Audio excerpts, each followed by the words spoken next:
Now, as I studied for this presentation, I learned that an understanding of the heart's EM field actually begins with the brain, and how the anatomy of the brain leads us to the question that we've just asked. Now, this will be a very brief and simplified trip through an infinitely more complex subject, but it's important to begin our inquiry with the basic anatomy of the brain. The main components of the brain provide a very strong illustration of human evolution. These components can be understood as our basic neural building blocks, sequentially and historically layered, one on top of the other.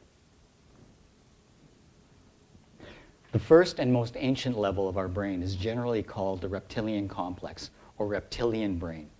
This level contains most of the simple neural structures that are present in reptiles, and is the basic engine for our involuntary biological activities, such as our heartbeat, breathing, and body temperature. Apart from regulating these essential biofunctions, the reptilian brain is also the repository of our most primal instincts for survival and reproduction. One article that I reviewed recently described the not very complex involuntary calculus of the reptilian brain. A reptile's relationships are simple. When its primitive vision spots a moving clump of contrasting light and dark, which is the only visual discernment that a reptile can make, the reptile asks, is this clump something to eat, to be eaten by, or something to mate with? This is the part of our brain where the term fight or flight finds its origin.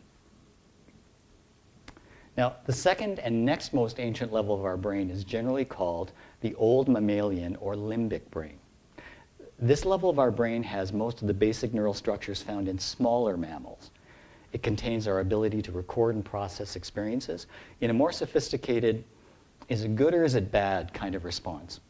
The limbic response is the foundation of our cognitive and emotional engagement with the world, and is actually the main battleground where our emotions and emotional memories influence our cognitive decisions.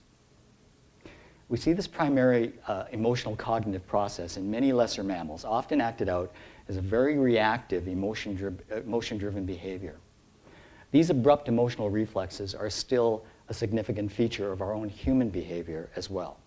I know that for a fact.